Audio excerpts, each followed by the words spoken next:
Jake Morrison wiped the sweat from his forehead as he checked the mining equipment one more time. The twin suns of Kepler 442b were setting, painting the rocky landscape in shades of orange and red.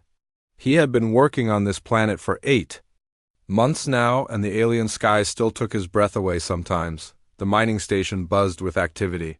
Humans moved between the massive drilling machines, checking readings and adjusting settings, but Jake knew they were not alone.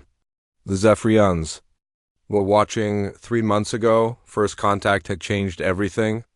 The Zephyrians looked like giant insects made of living crystal. They stood 8 feet tall and had 4 arms that ended in sharp claws. Their eyes glowed with a cold blue light, and when they spoke, their voices sounded like breaking glass. Commander. Vexcon had arrived with 20 other Zephyrians. They said they wanted to observe human mining operations. They said they wanted to learn about human technology. But Jake had served in the military before becoming a mining engineer.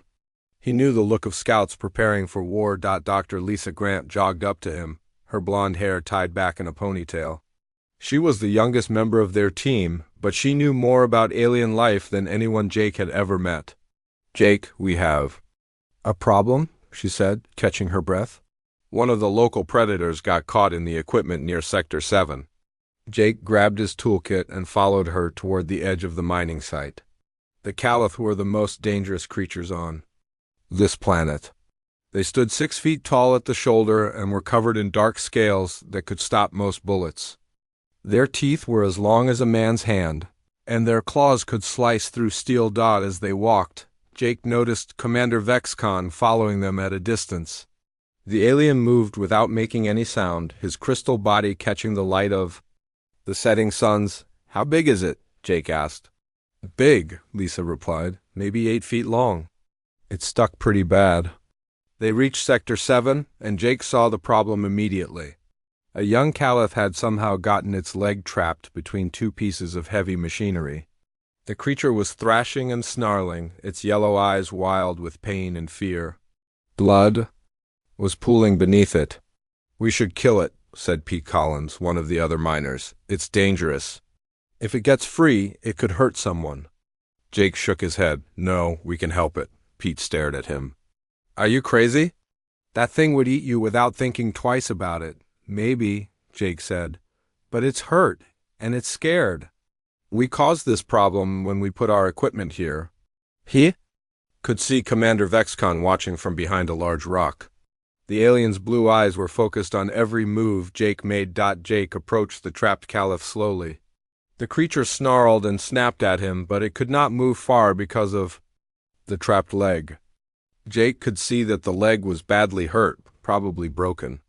"Easy, big guy," Jake said softly. "I'm not going to hurt you." The Caliph's snarling got louder. It tried to bite Jake, but he stayed just out of reach. "Lisa, I need you to bring the medical kit," Jake said. "And some food from the supply room." "Food?" Pete asked. "You want to feed that monster?" "It's not a monster," Jake said. "It's just an animal trying to survive." Lisa returned with the medical supplies and 3 protein bars. Jake took one of the bars and unwrapped it. The Caliph's snarling stopped. Its nostrils flared as it smelled the food. "You're hungry, aren't you?" Jake said. He tossed the protein bar toward the creature. It landed just within reach of the Caliph's mouth. The creature looked at the food, then at Jake, then back at the food. Slowly, it picked up the protein bar with its teeth and ate it. For a moment, the snarling stopped. "That's better," Jake said. "Now, let's see what we can do about that leg." Working very carefully, Jake began to examine the machinery that had trapped the Caliph. The creature watched him with its yellow eyes. When Jake moved too quickly, it would growl, but it did not. "Try to bite him again." "I can free it," Jake said. "But I need to move this support beam. When I do, it's going to hurt." He looked at the Caliph. "I'm sorry, friend. This is going to hurt, but then you'll be free." Jake activated the hydraulic lift. The machinery groaned as it shifted. The Caliph roared in pain as its leg was freed, but then it was able to pull away from the equipment. The creature collapsed on the ground. Breathing heavily, its leg was definitely broken, and it was bleeding from several cuts. "Lisa," Bring me the medical paste, Jake said. Jake, I don't think this is a good idea, she said. What if it attacks you? Then I guess I'll have to trust that it won't. Jake replied. He took the medical paste and approached the injured Caliph. The creature was too weak to stand, but it lifted its head and watched Jake carefully. This is going to help, Jake said. But I need to touch your leg. The Caliph's eyes never left Jake's face as he gently applied the medical paste to the worst cuts. The creature flinched but did not try to bite him. Jake took another protein bar and broke it into small pieces. He held out a piece to the Caliph. The creature sniffed it, then carefully took it from Jake's hand with its teeth. See? Not so scary, Jake said. He continued feeding the creature small pieces of food while the medical paste worked on its wounds. Commander. Vex Khan watched all of this from his hiding place. In his mind, he was already composing his report to the Zephyrian command. The humans were showing dangerous weakness. They were wasting resources on a creature that could kill them. This proved that humans were emotionally compromised and would be easy to conquer. After an hour, the Caliph was strong enough to stand. It tested its injured leg carefully, then looked at Jake one more time. For just a moment, Jake could have sworn he saw something like gratitude in those yellow eyes. The creature limped away into the growing darkness. Jake watched it go, then turned back toward the mining station. Why did you do that? Lisa asked. Jake was quiet for a moment. Because sometimes showing mercy is the right thing to do, he said finally. Behind them, Commander Vex Khan was already planning the invasion of human space. He had seen enough to know that these soft creatures would never be able to resist the might of the Zephyrian Collective. He was wrong. Sub-Commander Thekmor moved through the tall grass like a shadow. His crystal body caught no light as he watched the human settlement on New Terra. This was the 5th human colony he had observed in the past 3 months. And what he was seeing made no sense. The humans were doing it again. Captain Ryan Walsh stood at the edge of the settlement, watching a pack of creatures that looked like giant wolves. The Terran stalkers had red fur and teeth like daggers. They were known to hunt in groups and could bring down prey twice their size. Any sensible species would have built walls to keep them out. Instead, Captain Walsh was putting out food for them. Dr. Foster, are you sure about this? Walsh asked the woman beside him. Dr. Amy Foster nodded. She was a small woman with brown hair and kind eyes. The pack leader has an injured paw. If we help her, the whole pack will remember. Thekmor watched in amazement as Dr. Foster approached the pack leader. The massive creature could have killed her with one bite, but instead it lay down and let her examine its injured paw. There's a piece of metal stuck in here, Dr. Foster said. Probably from some old mining equipment. She carefully removed the metal fragment and cleaned the wound. The pack leader whined softly but did not try to bite her. Dr. Foster wrapped the paw in clean bandages and gave the creature some medicine for the pain. You'll feel better soon, she said, patting the creature's head. The pack leader licked her hand. Thekmor recorded everything. This was the same pattern he had seen on 4 other worlds. Humans encountering dangerous predators and helping them instead of killing them. It was madness. 2 weeks later, Thekmor was on Colony 7, watching another human settlement. This one was different because it had children. He watched a small human girl named Emma Clark playing near the forest edge. She was only 6 years old, with blonde hair and a bright smile. She was alone, which should have made her easy prey for the local predators, but she was not alone. 3 creatures that looked like giant cats with razor-sharp claws lay in the grass around her. These were shadow cats, some of the most dangerous hunters on the planet. They could move without making any sound, and their claws could cut through almost anything. Emma was having a tea party with them. "Would you like some more cookies, Mr. Whiskers?" she asked one of the cats. The massive predator, easily 3 times her size, gently took a cookie from her small hand. It ate the treat carefully, making sure not to hurt the child with its teeth. Emma's parents, John and Mary Clark, watched from the porch of their house. They were not afraid. They were smiling. "Emma, lunch is ready," Mary called. "Coming, Mom," Emma replied. She turned to the shadow cats. "I have to go eat lunch now, but I'll come back later to play." The cats watched her run toward the house, then followed her part of the way before disappearing into the forest. Moore could not believe what he was seeing. This child was playing with apex predators as if they were pets. Her parents were letting her do it.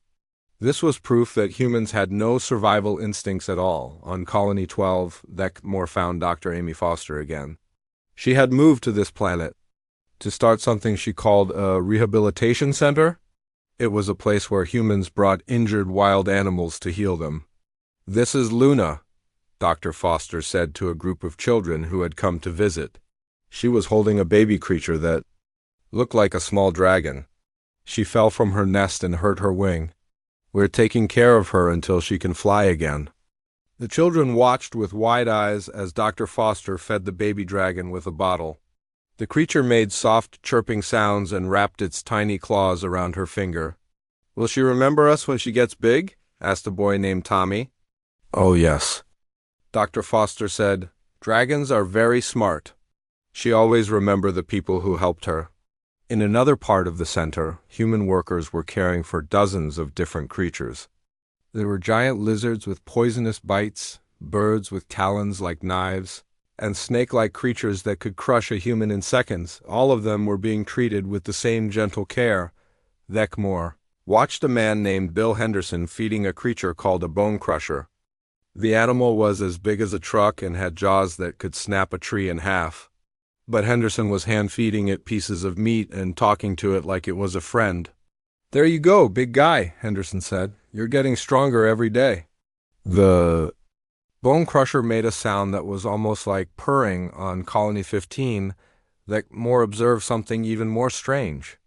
A group of human children were playing with a pack of creatures called dire wolves. These animals were the size of ponies and had been known to attack entire villages on other worlds. But here, they were playing games with human children. 8-year-old Sarah Johnson was riding on the back of the pack leader, laughing as it ran through the grass. Other children were playing tag with the younger wolves, running and jumping and having fun. "Sarah, be careful," called her father, Mike Johnson. "I'm okay, Dad," Sarah replied. "Storm won't let me fall." Storm was the name she had given to the pack leader. The massive wolf was indeed being very careful with the child on its back, making sure she was safe. Moore watched this scene and felt something he had never experienced before. The Zephyrians had no word for it, but humans would have called it confusion mixed with fear. These humans were not just showing mercy to dangerous predators. They were forming bonds with them. They were turning enemies into allies, but that was impossible. Predators could not be trusted. They were dangerous. They were supposed to be killed or avoided. Moore sent his reports back to the Zephyrian command ship. In each report, he documented what he saw as proof of human weakness. These creatures were emotional and soft. They wasted resources on animals that could kill them. They put their own children at risk because they could not make hard decisions. Admiral Kexvorth read the reports with growing satisfaction. The humans were even weaker than he had hoped. They would be easy to conquer, but as Moore continued his observations, he began to notice something else. The predators that humans had helped were not leaving the human settlements. They were staying nearby. They were protecting the humans. When storms came, the creatures helped humans secure their buildings. When other dangerous animals approached, the pet predators drove them away. When human children wandered too far from home, the predators guided them back to safety. It was almost as if the humans and predators were working together, but that was impossible. Predators did not work with other species. They competed with them. They killed them. Moore shook his head. He was overthinking things. The humans were simply too weak to survive without help. Soon the Zephyrian fleet would arrive, and this weakness would be their downfall. He was about to learn how wrong he was. Admiral Kexvorth stood on the bridge of the dominant spear, his crystal body reflecting the light from the star charts. The massive Zephyrian warship hung in space like a deadly jewel, hidden behind the fourth moon of the Kepler system. "Show me the reports again," he commanded. War analyst Zeknim activated the holographic display. Images of humans caring for dangerous predators filled the air around them. Children playing with creatures that should have eaten them. Adults feeding. Animals that could kill them with a single bite. 17 colonies observed, Zeknim reported. The pattern is consistent across all human settlements. They show mercy to apex predators. They waste resources on creatures that serve no purpose. They put their offspring at risk through emotional decision-making. Admiral Kexvorth's eyes glowed brighter. The Zephyrians had conquered 12 worlds by understanding the weaknesses of their enemies. They had never seen a species make such obvious mistakes. And their military response? He asked. Minimal, Zeknim replied. They have small defense forces, but they rely mostly on planetary shields and communication networks. They seem to believe talking can solve all problems. The Admiral made a sound that was like ice cracking. It was the Zephian equivalent of laughter. Prepare the test, he ordered. Lieutenant Ben Torres was having breakfast in the mess hall of the human diplomatic ship when the emergency alert sounded.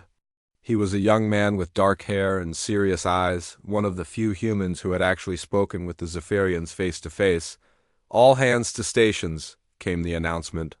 We have a priority message from Colony 7. Ben ran to the communications center where Ambassador Kate Phillips was already waiting. She was a tall woman with gray hair and the kind of calm presence that made people trust her. What's the situation? Ben asked. Something's happening on Colony 7, Kate replied. The colonists are reporting that dangerous predators are attacking the settlement, but it's strange. These are creatures that have been peaceful for months. The screen showed Captain Ryan Walsh's worried face. Behind him, Ben could see people running and shouting. Ambassador, we need help, Walsh said. The Terran stalkers have gone crazy. They're attacking everything, and there are other predators too. Things we've never seen before. How many casualties? Kate asked. That's the strange part, Walsh replied. No one's been hurt yet. It's like the predators are angry, but they're not actually trying to kill anyone, Ben frowned. Something about this didn't make sense. On Colony 12, Dr. Amy Foster was dealing with her own crisis. Dozens of creatures had suddenly appeared around her rehabilitation center. They were species she had never seen before, all of them acting aggressively. But the strangest thing was that none of the animals she had been caring for were joining the attack. The bone crusher that Bill Henderson had been feeding was actually standing between the building and the attacking creatures, protecting the humans inside. Luna, get behind me, Dr. Foster said to the young dragon she had raised from a baby, but Luna didn't hide. Instead, she spread her wings and flew toward the attacking creatures, making loud screeching sounds. The other animals that Dr. Foster had helped began to respond, moving to form a protective circle around the rehabilitation center on Colony 15. 8-year-old Sarah Johnson was riding Storm when the attack began. Suddenly, dozens of hostile creatures came out of the forest, snarling and snapping at anything that moved. Sarah, get down! Her father Mike called out, but Storm was already moving. The massive dire Wolf carried Sarah to safety, then turned to face the attacking creatures. The rest of his pack joined him, along with the shadow cats and other predators that had been living peacefully near the human settlement. The attacking creatures were fierce, but they were not organized.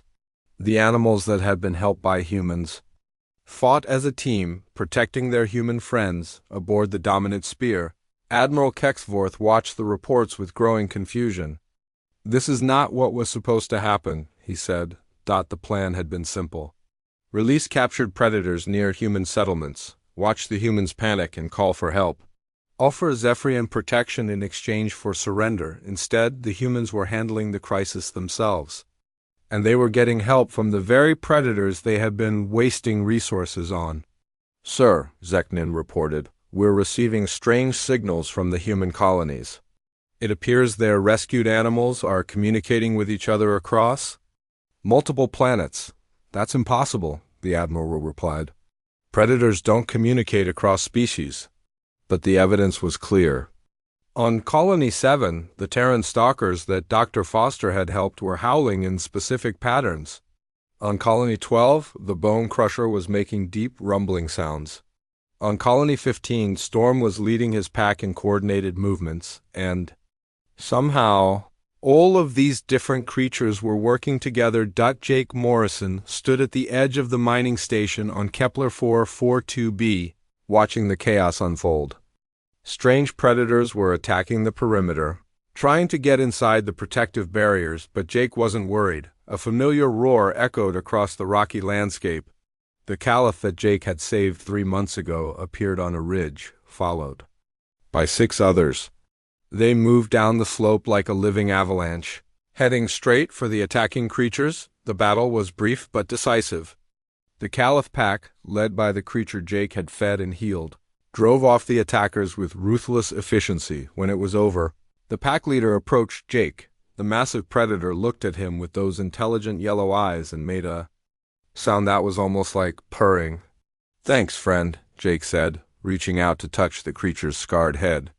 "I knew you'd come." Behind them, Commander Vexcon emerged from his hiding place. He had been watching the entire battle, and what he saw made no sense. The creature that Jake had weakened himself to help had just saved the entire mining station. It had brought its pack to fight for the humans.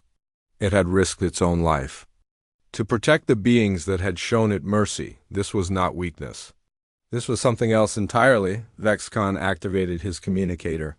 "Admiral, we have a problem." "What kind of problem?" came the reply. "The humans ... they're not weak. They're something else, something we don't understand." There was a long pause. Then Admiral Kexvorth's voice came through the speaker, colder than the space between stars. "Explain." "The predators aren't just being helped by humans," Vexcon said. "They're helping the humans. They're working together. They're fighting as allies." Another pause. "Then that's impossible. Predators don't form alliances." "Sir, I'm looking at proof that they do." "The creature that Morrison helped is now leading a pack that just saved this entire facility. Similar reports are coming from all the colonies." Admiral Kexvorth processed this information. The Zephyrians had conquered 12 worlds by understanding their enemies' weaknesses, but they had never encountered an enemy that turned their strengths into assets. "Recall all test subjects," he ordered. "We need to reconsider our approach." But it was too late. Across 17 human colonies, the word was spreading. The Zephyrians had tried to use predators as weapons against humans, but the predators had chosen to fight for the humans instead. The test had failed. But in failing, it had revealed something that would change the balance of power in the galaxy. The humans weren't just showing mercy to dangerous creatures. They were building an army of allies, and that army was growing stronger every day. The invasion began at dawn on 17 worlds at once. General Sam Carter stood in the command center of the Human Defense Station, watching the displays show Zephyrian warships dropping out of hyperspace. The crystal ships moved like deadly insects, their weapons already charging. "How long until they reach the colonies?" Carter asked. 3 hours for the nearest targets," replied his aide, Colonel Janet Miller. "Admiral Kexvorth is leading the main fleet himself," Carter nodded. He was a tall man with gray hair and scars on his hands from his early days as a soldier. He had fought in border conflicts before, but never against an enemy like this. "Send the signal," he ordered. Across human space, a simple message went out on every frequency. It was not a call for military units or weapons. It was something else entirely. The message reached Jake Morrison as he stood beside the Caliph pack. Leader on Kepler 442b, the massive predator's yellow eyes were focused on the Zephyrian ships descending from orbit. "Well, friend," Jake said, placing his hand on the creature's scarred head, "looks like it's time." The Caliph made a deep rumbling sound that Jake had learned meant agreement. Around them, the rest of the pack gathered, their dark scales gleaming. In the morning light, on Colony 7, Dr. Amy Foster received the message in her rehabilitation center. The young dragon Luna was perched on her shoulder, now fully grown and magnificent. "You ready for this?" Dr. Foster asked. Luna spread her wings and roared. The sound echoed across the colony, and within minutes, every creature Dr. Foster had ever helped was gathering outside the center. The bone crusher that Bill Henderson had fed stood next to shadowcats, dire wolves, and dozens of other species. On Colony 15, 8-year-old Sarah Johnson hugged Storm's massive neck as the Zephyrian ships appeared in the sky. "Are you scared?" she asked the dire Volf. Storm licked her face gently, then howled. The sound was picked up by other creatures across the colony, and soon the entire settlement was surrounded by an army of predators ready to fight. Admiral Kexvorth stood on the bridge of the dominant spear, watching his fleet take positions above the human worlds. Everything was going according to plan. The humans had only small defense forces. Their cities were unprotected. This would be a quick victory. "Sir," reported Commander Vexcon, "we're detecting unusual movement on the planetary surfaces." "What kind of movement?" the Admiral asked. "Large groups of life forms. They appear to be gathering around human settlements." Admiral Kexvorth studied the readings. Planetary wildlife.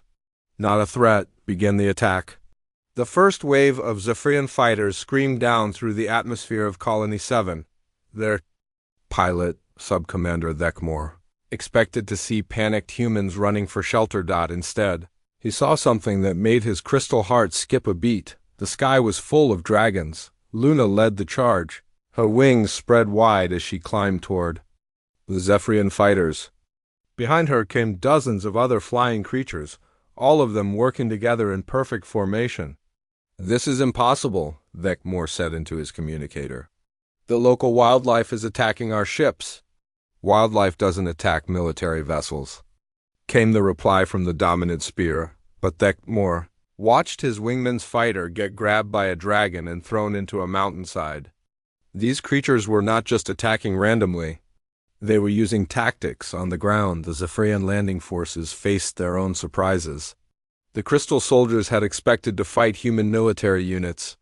Instead, they found themselves facing creatures they had never seen before. The bone crusher that Bill Henderson had fed charged into a group of Zephyrian soldiers, its massive jaws crushing their energy weapons. Shadowcats moved like liquid darkness, striking from behind and disappearing before the soldiers could respond, but the most shocking sight was the coordination.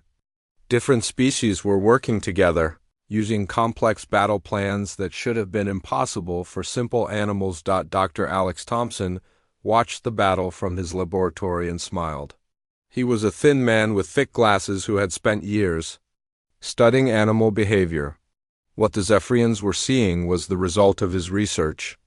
"Colonel Miller," he said into his communicator, "patch me through to the Zephyrian command ship." "Sir, are you sure about this?" Miller replied. "Trust me," Thompson said. "It's time they understood what they're really fighting." The communication screen flickered to life, showing Admiral Kexvorth's crystalline face. The alien leader looked confused and angry. "Human," the Admiral said, "surrender now, and we will make your deaths quick." "Admiral," Thompson replied calmly, "you're making a mistake. You think you're fighting just humans, but you're not." On the screen behind Thompson, the Admiral could see the battle raging. Zephyrian fighters were being torn apart by flying creatures. Ground forces were being overwhelmed by coordinated attacks from multiple species. "What are those creatures?" the Admiral demanded. "They're our allies," Thompson said. "Every predator you've seen a human help over the past months. Every dangerous animal we've fed and healed and cared for. They're all fighting for us now." Admiral Kexvorth stared at the screen. "Impossible. Predators don't form alliances." "Most predators don't," Thompson agreed. "But when you save a creature's life, when you feed it and heal its wounds, when you treat it with respect instead of fear, something changes. Trust is built, bonds are formed." On Colony 12, Jake Morrison stood beside the Shaleth pack leader as they watched Zephyrian ground troops retreat in confusion. The massive predator looked at Jake with those intelligent yellow eyes and made a sound that was almost like laughter. "Yeah, I know," Jake said. "They never expected this." The Calith pack had grown since Jake first saved their leader. Now there were over 50 of them, all working together to defend the human colony. They moved like a single organism, striking at the Zephyrian forces with perfect timing, but they were not alone. Terran stalkers from Colony 7 had somehow arrived to help. Dragons from multiple worlds were coordinating their attacks. Creatures that had never met before were fighting side by side. How is this possible? Admiral Kexvorth asked. Thompson smiled. Humans didn't evolve to be the strongest predators, Admiral. We evolved to be the best at making friends. When we help a creature, we're not just being kind, we're investing in the future. The battle was turning. Zephyrian forces were being pushed back on every front. Their ships were being destroyed by creatures they had never considered a threat. You see, Admiral, Thompson continued, you made a fundamental error. You thought mercy was weakness. But mercy is how humans turn enemies into allies. Every creature we've saved now fights for us. Every predator we've healed is now part of our army. Admiral Kexvorth watched his invasion force crumble. Ship after ship was being destroyed. His ground troops were calling for evacuation. This is not over, he said. No, Thompson agreed. It's not, but you need to understand something. This isn't just about these colonies anymore. Word is spreading. Every predator in the galaxy is learning that humans can be trusted. That humans will risk their lives to help creatures in need. The Admiral's eyes grew brighter with fear. What are you saying? I'm saying that every dangerous creature on every world you've conquered is about to learn that there's an alternative to being your enemy. They can be our ally instead. The screen went dark. Admiral Kexvorth stood alone on his bridge, watching his fleet retreat. For the first time in his life, he was afraid. The humans had not just defeated his invasion. They had turned it into a recruiting opportunity. Every battle, every act of mercy, every moment of trust between human and predator was spreading across the galaxy. The Zephyrian Empire had conquered 12 worlds by being the strongest predator in space, but they had never faced an enemy that could turn all the other predators into friends. The dominant spear limped through space, its crystal hull cracked and bleeding energy into the void. Admiral Kexvorth sat in his command chair, staring at the damage reports scrolling across his screens. Half his fleet was destroyed. The other half was scattered across 3 star systems, running from creatures that should not have been able to fight in space. Sir, Commander Vexcon reported, his voice barely above a whisper, we're receiving a transmission from the human mining station. Admiral Kexvorth's eyes dimmed. Put it through. The screen flickered to life, showing Jake Morrison standing in what looked like a simple mining office. But behind him, visible through a large window, the Admiral could see something that made his crystal heart freeze. Hundreds of creatures filled the space around the mining station. Caliph packs moved alongside flying dragons. Shadow cats prowled between groups of dire wolves. And in the sky above them, massive creatures that looked like living ships drifted in formation. Admiral, Jake said calmly, we need to talk. You are just a mining engineer, the Admiral replied. Why should I speak with you? Jake smiled. Because I'm the one who's been planning this for 3 years. The screen split, showing Dr. Lisa Grant standing beside Jake. She activated a holographic display that filled the space between them. Admiral, meet the Human-Predator Strategic Alliance, she said. What you've been watching for the past 6 months wasn't random acts of kindness. It was recruitment. The hologram showed a star map with human colonies marked in blue. Red lines connected them to other systems, creating a web that covered nearly a quarter of known space. Every creature we've helped has gone back to its home world and told others, Lisa continued. Every act of mercy has been a message sent across the galaxy. Humans can be trusted. Humans will risk their lives to help you. Admiral Kexvorth studied the map. Impossible. You cannot communicate with so many different species. You're right, Jake said. We can't, but they can communicate with each other. The hologram changed, showing communication patterns between different worlds. Creatures were somehow sharing information across vast distances, species to species, world to world. The Caliph I helped 3 months ago didn't just heal and leave, Jake explained. He went back to his pack and told them about the humans who had saved his life. That pack told other packs. Those packs told other species. But how? The Admiral asked. Dr. Lisa Grant stepped forward. Admiral, you've been thinking like a conqueror. You see other species as enemies to be defeated or resources to be used, but humans learned something different during our evolution. She activated another display, showing images of Earth's history, humans working with wolves, humans training birds, humans forming partnerships with dozens of different animal species. On our homeworld, humans survived by making alliances. Lisa said, not just with other humans, but with any creature that could help us. We learned that trust is more powerful than fear. Jake moved to the window, placing his hand on the glass. Outside, the Caliph Pack leader looked up at him and made the deep rumbling sound that meant friendship.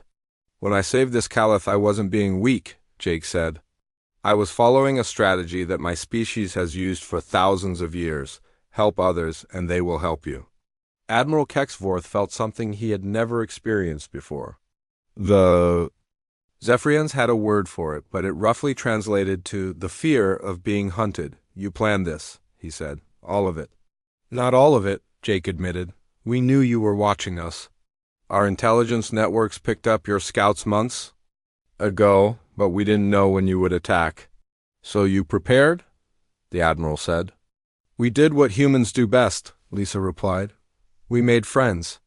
The display changed again, showing the current situation across human space. Every colony was now protected by multiple species of predators. The creatures were not just defending their territories, they were actively hunting Zephyrian forces. Your empire conquered 12 worlds, Jake said. But you always fought each species alone. You never faced an enemy that could unite them all. Commander Vexcon, who had been watching silently, finally spoke. The creatures on my surveillance reports, they were already working together. Yes, Lisa said. Every time you saw a human helping a predator, that predator was learning that cooperation was possible. They were seeing proof that different species could work together instead of fighting. The Admiral looked at his damaged ship, then at the reports from his scattered fleet. What do you want from us? Jake was quiet for a moment. When he spoke, his voice was serious but not angry. We want you to stop conquering worlds, Admiral. We want you to learn what we've learned. Trust is stronger than fear. Cooperation is more powerful than conquest. And if we refuse, Lisa activated one final display. It showed the 12 worlds that the Zephyrians had conquered. On each one, the local predators were rising up against their Zephyrian overlords. The creatures were being joined by new species, predators that had learned about human methods from across the galaxy. Then you'll face what you're facing now on every world you control, Jake said. An alliance of every dangerous creature in the galaxy, all working together to end your empire. Admiral Kexvorth stared at the display. His empire was crumbling. Not from human weapons or technology, but from the simple idea that enemies could become friends. This is impossible, he whispered. Admiral, said a familiar voice. The Caliph Pack leader had somehow learned to use the communication system. Its voice came through the speakers as a series of growls and rumbles that the translation system converted to words. You hurt friends, we protect friends. You stop hurting, we stop fighting. The Admiral looked at the creature on the screen. It was the same predator that Jake had saved months ago. The one that Vexcon had dismissed as evidence of human weakness. You can speak, the Admiral said. Always could speak, the Caliph replied. You never tried to listen. Jake stepped back into view. That's the difference between us, Admiral. We listen, we watch. We learn, and when we find a creature in trouble, we help it. Not because we expect something in return, but because it's the right thing to do. But you did expect something in return, the Admiral said. No, Jake replied. We hoped for something in return. We hoped that kindness would create kindness. We hoped that trust would build trust. We hoped that mercy would be remembered. Outside the window, more creatures were arriving. Ships that looked like living things, carrying predators from distant worlds. All of them coming to join the alliance. All of them ready to fight for the species that had shown them mercy. Your choice is simple, Admiral, Lisa said. join us or face us. But understand this, you're not just fighting humans anymore. You're fighting every predator that has ever been helped by a human. And that number grows larger every day. Admiral Kexvorth closed his eyes. His empire had been built on the idea that strength came from being the most dangerous predator in the galaxy. But the humans had proven something that challenged everything he believed. Sometimes the most dangerous predator was the one that could turn all the other predators into friends. I need time to think, he said. You have time, Jake replied, but not much. Every moment you wait, more worlds join our alliance. Every day you delay, your empire gets smaller. The screen went dark, leaving Admiral Kexvorth alone with his thoughts and the growing realization that everything he had ever known about power was wrong. The Galactic Council chambers had never seen anything like it. Ambassador Kate Phillips stood at the center of the Great Hall, but she was not alone. Beside her stood Jake Morrison and the Caliph Pack leader, now called Alpha by his human friends. Dr. Lisa Grant sat at a table with Luna the Dragon perched behind her chair. Storm the Dirivolf lay calmly beside 8-year-old Sarah Johnson, who had insisted on coming to represent the children of the colonies around the circular chamber. Representatives from 47 different species watched in amazement. Many of them were predators that had never been seen in the council before. Others were old council members who had thought such cooperation was impossible. 6 months ago, Kate began, the Zephyrian Empire attacked 17 human colonies. They expected an easy victory against what they saw as a weak, emotional species. She activated a holographic display showing the current state of the galaxy. Where once the Zephyrian Empire had controlled 12 worlds through fear and conquest, now those same worlds were free. The creatures that had been enslaved were now working together in something unprecedented. Today, we gather to formalize what many of you have already seen, Kate continued. The Human Predator Alliance has become the largest cooperative force in known space. Admiral Kexvorth entered the chamber, his crystal body reflecting the light differently than before. He looked smaller somehow, more humble. Behind him walked Commander Vexcon and a small group of other Zephyrians. The room fell silent as the former conquerors approached the center of the hall. Admiral, Kate said respectfully, thank you for coming. Kexvorth stopped before the assembly. His voice, when he spoke, was quieter than it had ever been. 6 months ago, I commanded an empire, he said. I believe that strength came from being feared. I thought that mercy was weakness and that cooperation was impossible between different species. He looked at Jake Morrison and Alpha standing side by side. I was wrong about everything. The Caliph Pack leader made a sound that the translation system converted to words. Wrong, but learning is good. A murmur went through the chamber.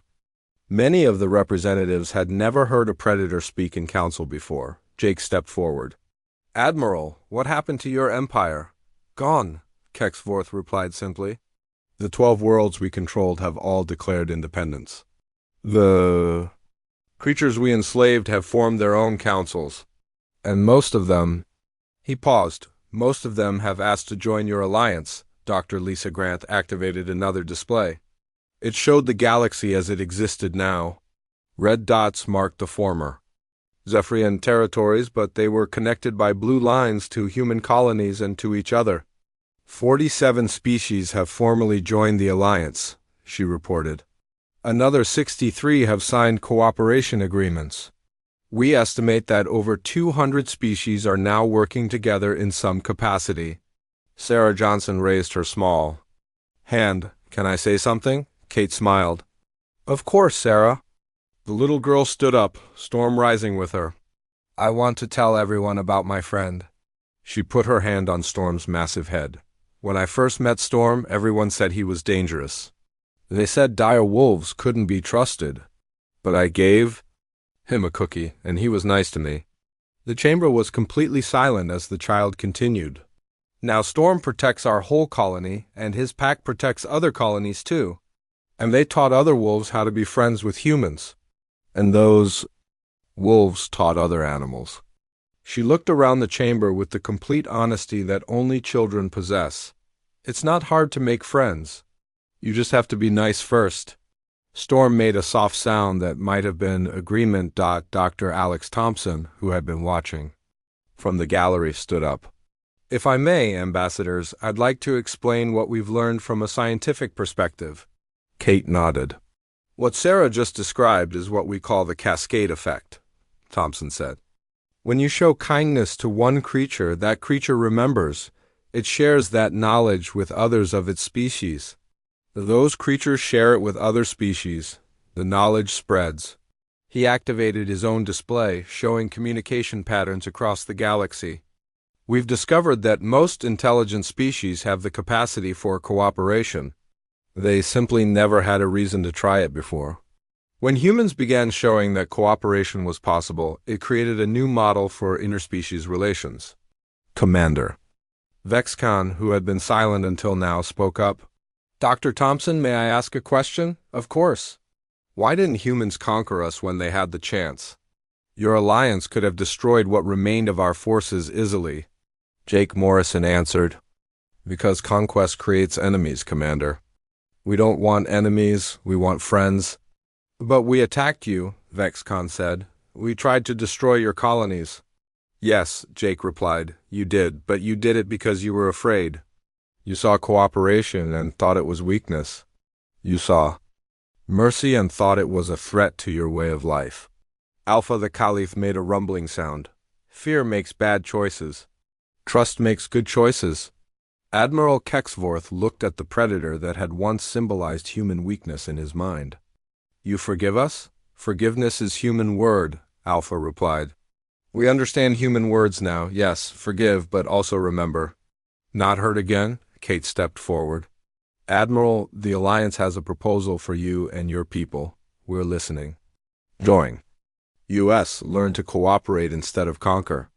Learn to build instead of destroy. Learn to make friends instead of enemies. The Admiral was quiet for a long moment. And if we refuse? Then you'll be alone in a galaxy full of friends, Sarah Johnson said simply. And that sounds really sad. Storm made a sound that was unmistakably laughter. Admiral Kexvorth looked around the chamber. He saw predators sitting peacefully beside their former prey. He saw species that had been enemies for centuries working together. He saw children playing safely with creatures that should have terrified them. What would we have to do? He asked. Jake Morrison smiled. Start small. Find a creature that needs help. Help it. Don't expect anything in return. Just do it because it's the right thing to do. That's it? That's it, Jake confirmed. Everything else will follow naturally. Dr. Lisa Grant added, We have rehabilitation centers on 17 worlds now, Admiral. You and your people are welcome to visit, to learn, to start practicing cooperation. On a small scale, Commander Vexcon looked at his Admiral. Sir, we have nothing left to lose. Our old way failed completely. Admiral Kexvorth nodded slowly. Very well. The Zephyrian people request admission to the Human-Predator Alliance. The chamber erupted in sounds of approval from dozens of different species. Roars, chirps, howls, and mechanical harmonics blended together in something that sounded like celebration. Kate Phillips raised her hand for silence. The Alliance Council will vote on your application, Admiral. But I suspect the answer will be yes. Jake Morrison walked over to Admiral Kexvorth and extended his hand. Welcome to the hardest thing you'll ever do, Admiral, learning to trust. The Admiral looked at the offered hand, then slowly reached out and took it. Thank you, he said, for showing us that there was another way. Alpha, the Caliph, approached the two leaders and placed one massive claw gently on their joined hands. Friends, he said simply. Outside the council chambers, the galaxy continued to change. On 1,000 worlds, creatures that had been enemies were learning to work together. Children were making friends with predators. Scientists were discovering new forms of communication between species, and in a small rehabilitation center on New Terra, Dr. Amy Foster was teaching a young Zephyrian how to feed an injured baby dragon, showing him that mercy was not weakness, but the beginning of strength. The age of conquest was over. The age of cooperation had begun, and it had all started with one human feeding a wounded predator. Not because he had to, but because he chose to.